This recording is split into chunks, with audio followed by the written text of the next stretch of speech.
Shabbat Shalom. Shabbat Shalom.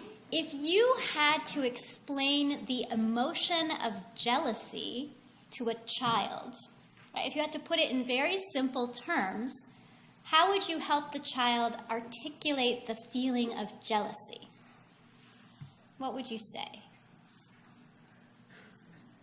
You obviously want something that somebody else has. You want something that somebody else has that you think should be yours. Yes. Okay, any other thoughts? You're angry because someone else has something that you think is yours. Anger is definitely an element of jealousy. Anything else? Sadness.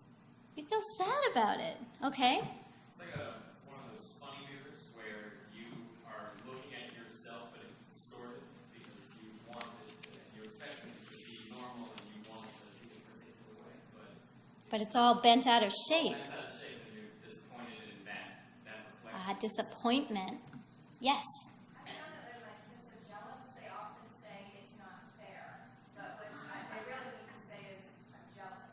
Yes. Yes. And if you help them be reflective about it's not fair, they'll get to I'm jealous, which is a combination, I think, of anger. Someone has something that I think is mine. Fear. I'm going to lose something that I think belongs to me. And sometimes shame or humiliation, right? You don't like feeling jealous, or you don't like feeling that someone else has something you want. It's embarrassing sometimes.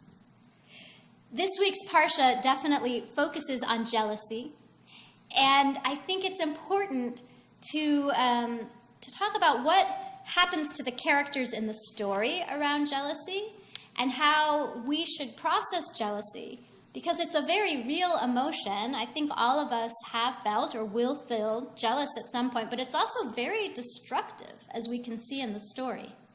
In fact, Proverbs 14:30 teaches, a healing heart gives life to the body, but jealousy rots the bones, is how the poet wrote it. Jealousy rots the bones. So if we look at the story of the Sota, this is the woman whose husband forces her to appear before the priest and loosen her hair, because in those days it was immodest to go around with your hair accessible to everyone. It was a private thing. And then she's asked to drink these bitter waters. She's literally asked to drink dirt. And it's a spell, right? It's spell-inducing waters or bitter waters. And if she gets sick from them, if her stomach and thighs sag, she's guilty. But if she's able to maintain her fertility, then she wasn't guilty. So let's take a closer look at the text. And by the way, even though this story appears in the context of being worried about adultery, I think it can be read in the broader context. Maybe you're jealous because you were expecting a promotion at work and someone else got it, right? You thought it belonged to you. And I think the key word is you thought it belonged to you, right? Because it didn't if someone else received it. So that's a point for self-reflection. Okay, so while we're reading the story of these characters in Sota, if adultery is not part of your context for jealousy, think of a scenario that is part of your context for jealousy. So, for starters, the way the Torah writes the case actually shows one of the dangers of jealousy. Numbers 5, verses 29 and 30 says, "This is the ritual in the case of jealousy, when a woman goes astray while married to her husband and defiles herself. Or when a fit of jealousy comes over a man, he is wrought up over his wife." The Torah is conflating two different women and punishing them as if they're the same. In one case, the woman actually has committed adultery, and in the other case, the husband is just worried that she has or will commit adultery. So the Torah is showing us, in the way it's written, one of the dangers of jealousy is we get so caught up in how we're feeling, we stop paying attention to actual facts. The Torah doesn't say, and she was spending too much time with one particular man. The Torah doesn't say she was very flirtatious. It just says that the husband thinks that she committed an affair and he feels jealous. And it pushes that together with the woman who actually did. It's all mixed up in the husband's feelings, not what actually is happening. So the Mishnah tries to correct this. The rabbis say, listen, buddy, you can't put your wife through this ideal just because you feel jealous. Here's a couple of examples of how it tries to correct the damage that jealousy can do. Mishnah 1:2 says, the husband has to have a reason for being jealous. He must have warned his wife in front of 2 witnesses not to speak to a particular man. And in a different Mishnah, Mishnah 1:4, the priests at the high court say to the woman, much can be harmed with wine, much can be harmed with joking around, and much can be harmed with bad friends. In other words, if she has behavior that concerns people, she should be warned. Now, by today's standards, these are controlling behaviors, telling a woman who she can spend time with or how she should behave.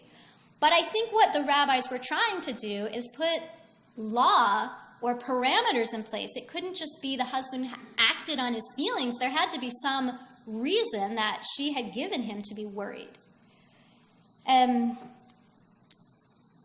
I think we should examine, too, this quote from Proverbs.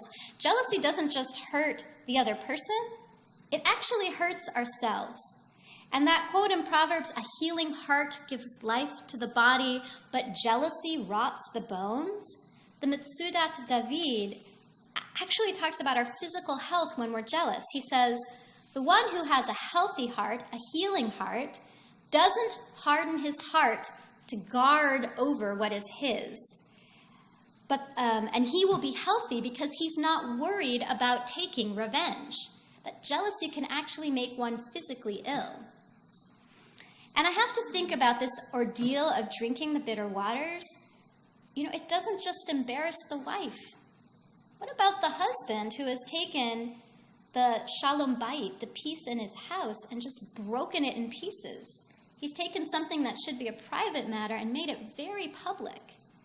And while this is a modern read, right, the Torah wasn't so worried about the feelings of the couple when they came home from drinking the bitter waters, I have to wonder how their relationship changed for both of them after they did this, and how their relationship changed with their community, having gone through this very public ordeal together.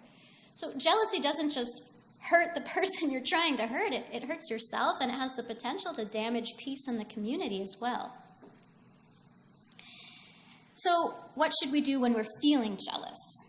Because it's a real emotion. It's not one we can avoid, yet we know it's destructive.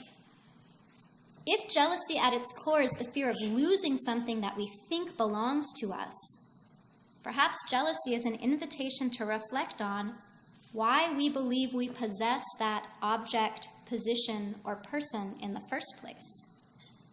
Humility can go a long way to understanding that if we stand to lose something that we thought was ours, maybe it never was. And then the question becomes, do we try to do something to make ourselves deserving to retain that object, person, or status? And the answer might be no. The answer is, you know what, that was never mine to begin with, in which case the healthy thing is to let it go. Or the answer might be, no, I really want that, in which case then one should work to deserve that. Maybe the whole thing is a cautionary tale not about the wife, but about the husband, about the crazy things that jealousy can make us do to the people we love and to ourselves. I don't want to be that guy, right? Maybe that's what the Torah is telling us. So may we be blessed with self-reflection when we experience jealousy, and may we spare our loved ones and ourselves the humiliation of drinking bitter waters. Shabbat Shalom.